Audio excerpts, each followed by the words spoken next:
ये हमारे हृदय को कभी आकर्षित करके प्रिया प्रीतम से दूर ना कर दे। सदैव प्रभु से प्रार्थना करनी चाहिए कि हे नाथ, आप हमें ऐसी सामर्थ्य दे कि आपकी माया के विविध आकर्षण आपको भुला न दें।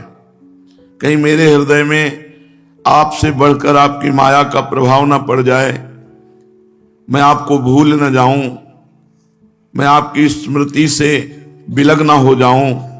ऐसी प्रतिदिन उपासक को प्रार्थना करनी चाहिए, क्योंकि शिव विरंचिका मोहई को है बपुरान, असजिय जान भजी मायापति भगवान। जो माया ब्रह्मा शिव आदि को भी मोहित कर सकती है, वो अपने क्षुद्र जीवों को मोहित कर ले, कौन सी बड़ी बात है। इसलिए मायाधीश प्रभु के चरणारविंद का आश्रय लेकर उनसे हम प्रार्थना, उनसे हम विनय करें कि नाथ, आपकी इस प्रचंड माया का प्रभाव कभी हमारे हृदय में इतना न पड़े कि हम प्रमाद स्थिति में आकर आपको भूल जाएं और माया को सत्य मानने लगें। ये यश, कीर्ति, प्रशंसा, प्रतिष्ठा, गौरव, ये सब माया के पार्षद हैं। अगर इसमें मन राजी हो जाए तो भगवान का विस्मरण हो जाता है। इससे बड़ी कोई हानि नहीं है। प्रभु को भूल जाना और कोई संसार के व्यक्ति, वस्तु, स्थान की याद आना, ये सबसे बड़ी हानि है। प्रभु से बढ़कर कौन है? अनंत ब्रह्मांड जिनके एक संकल्प से बनते हैं, पलते हैं और लय विनाश को प्राप्त हो जाते हैं, उन अनंत महिमा वाले प्रभु को छोड़कर हम प्रभु के दास कहलाने वाले किसी की तरफ आकर्षित हो, ये दुर्भाग्य है, ये प्रमाद है, ये बहुत बड़ी हानि है। उपासक को इस बात पर स्थित रहना चाहिए। त्रिगुण का ऐसा प्रभाव है, सतोगुण, रजोगुण, तमोगुण का, ना चाहते हुए भी वो हमारे समय को भगवान से विमुख कर देती है। चतुर उपासक वही है जो हर समय भगवान का स्मरण करता है। कोई भी वस्तु, व्यक्ति, परिस्थिति, घटना प्रभु को भूल जाए, ऐसी प्रभाव न डाल पाए। यही सबसे बड़ी कसौटी है। भारी से भारी विपत्ति, संपत्ति, निंदा, स्तुति, मान, अपमान, इन द्वंद्वों में हम फंसकर अपने प्राण प्यारे प्रभु का विस्मरण कर दें, ये बहुत बड़ी हानि होगी। इसलिए स्मरण परायण रहें। जहां ऐसा लगता है कि आकर्षण हो जाएगा, वहां प्रभु से प्रार्थना कीजिए। वही ऐसी सामर्थ्य देंगे कि आकर्षण कब जानेंगे कि आपके ऊपर आकर्षण हो गया? जब प्रभु से हटकर कोई और रूप ध्यान में आने लगे, प्रभु से हटकर कोई और बात अच्छी लगने लगे, जान लो कि हमारा आकर्षण माया का हो गया। बचो, नहीं जन्म के जन्म बर्बाद कर देने वाली ये भगवान की प्रचंड माया है। नाम जब छूटा, बड़ी भारी हानि हो गई। नाम जब चल रहा है, किसी का कोई प्रभाव नहीं पड़ेगा। विषयी पुरुष संसार की महत्ता रखते हैं, भागवतिक पुरुष भगवान की महत्ता रखते हैं। भगवान की महत्ता आपके हृदय में है, ये तभी मानी जाएगी जब किसी भी स्थिति परिस्थिति में भगवान का विस्मरण ना हो। हर समय मधुर मधुर प्रभु का नाम चल रहा है और ये सब जादू का तमाशा है। ये जितना कुछ देख रहे हैं, ये भगवान की जादूगिरी है। ऐसी जादूगिरी है कि इसे समझा नहीं जा रहा और इसी में फंसते चले जा रहे हैं। एक तरफ भगवान की विशुद्ध प्रेम लक्षणा भक्ति और एक तरफ भगवान की मलिना माया, जो जीव को फंसाकर भगवत विमुख करके काम, क्रोध आदि में, अहंकार आदि में लिप्त कर देती है।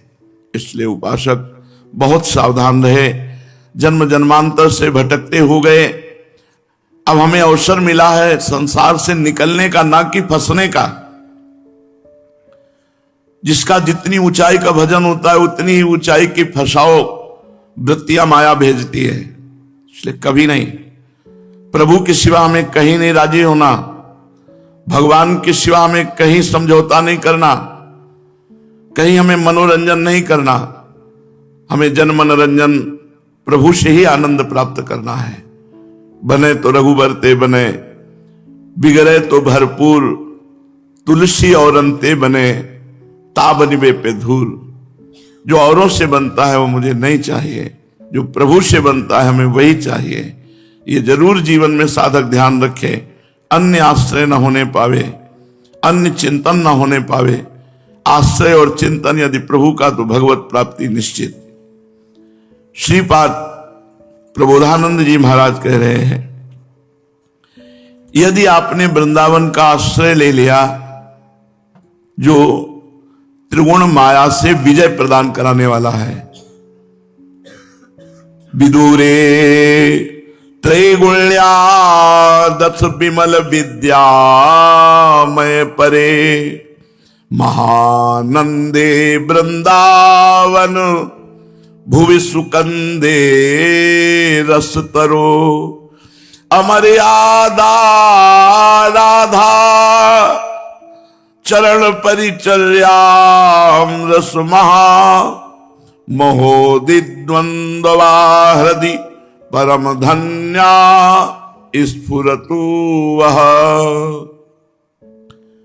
जो वृंदावन वास करता है वो त्रिगुण माया के प्रभाव से पार हो जाता है, क्योंकि वृंदावन त्रिगुणातीत है। इस गुणातीत वृंदावन का आश्रय और वास आपको गुणातीत बना देगा।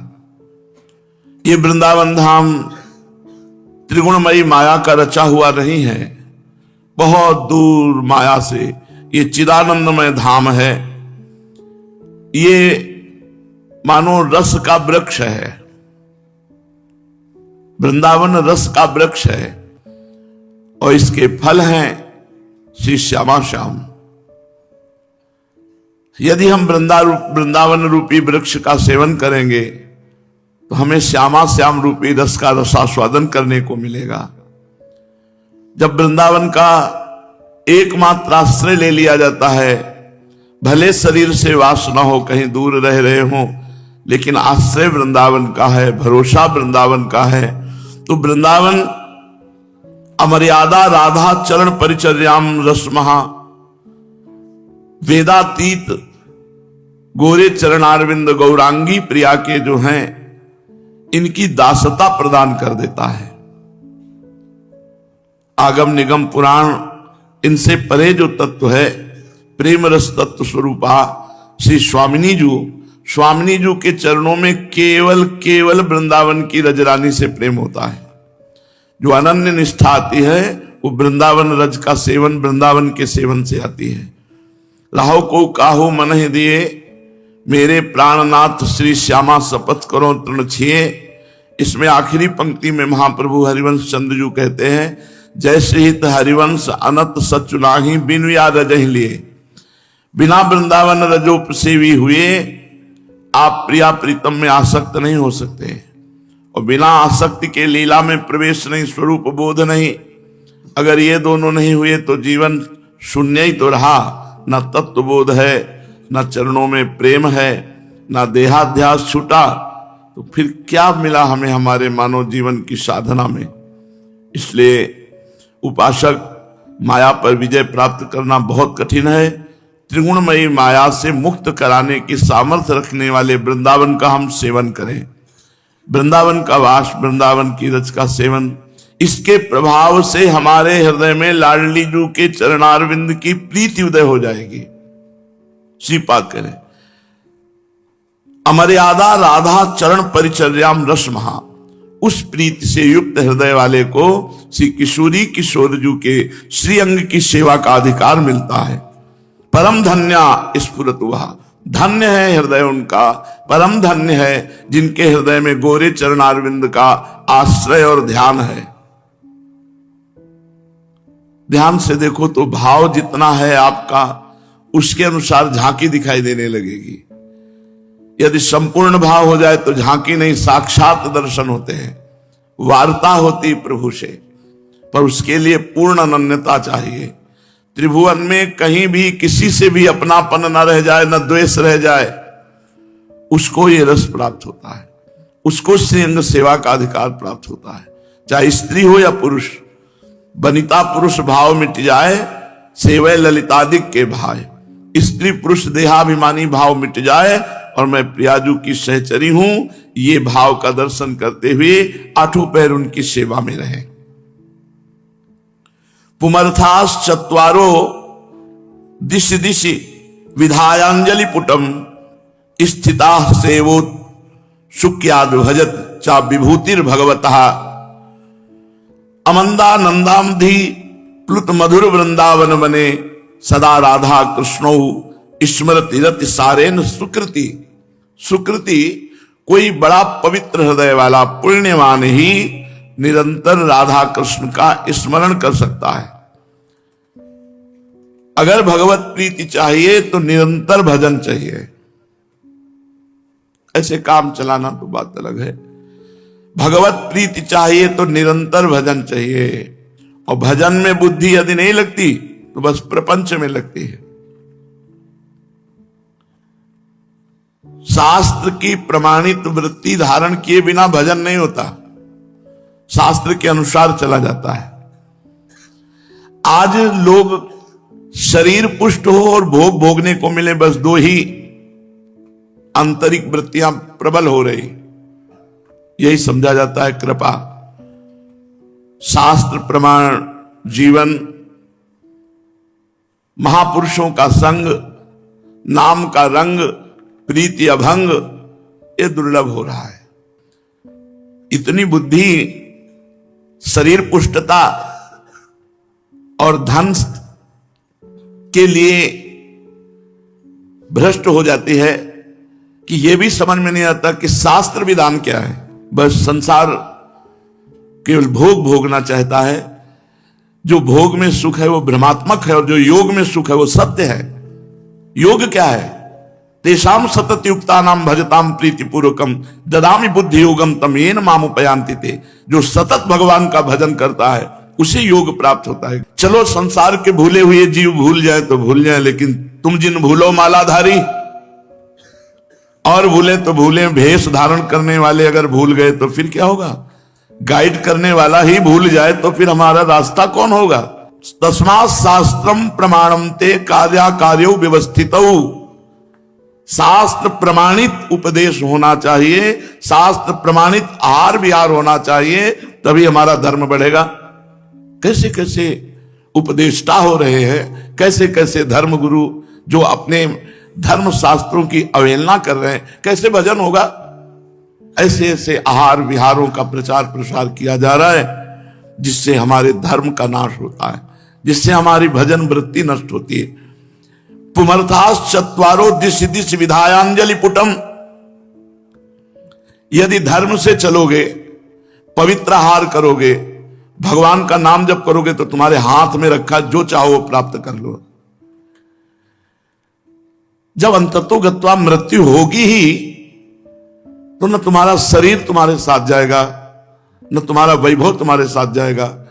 आखिरकार कितने दिन जीवित रहोगे? किसी के 30 वर्ष व्यतीत हो गए, किसी के 40 वर्ष, किसी के 50 वर्ष। अब पता नहीं 50 हैं कि नहीं प्लस में, और जाना है यहां से, कोई साथी नहीं। अरे उस दिन की बात याद करो जब आपके प्राण पखेरु उड़ेंगे और कोई आपका साथी नहीं, एकमात्र गोविंद साथी है। ऐसा खाओ पियो कि आपकी बुद्धि शुद्ध रहे, ऐसा पढ़ो लिखो, ऐसा देखो कि आपकी बुद्धि शुद्ध रहे, ऐसे चलो कि दूसरों का उपकार कर सको। बस शोषण वृत्ति बढ़ती चली जा रही है। कैसे शरीर पुष्ट हो, कैसे भोग भोगे, कैसे मनमत्त रहें, बस। और अंततो गत्वा हानि ही हानि है इसमें। इसलिए धर्म अर्थ काम मोक्ष पुमर्थास चत्वारो, ये 4 पुरुषार्थ हैं। दिश दिश विधायांजलि पुटम। तुम जिधर देखोगे चारों तुम्हारे हाथ जोड़े खड़े रहेंगे। धर्म अर्थ काम मोक्ष। कब? जब राधा राधा राधा ऐसा तुम्हारी जिभ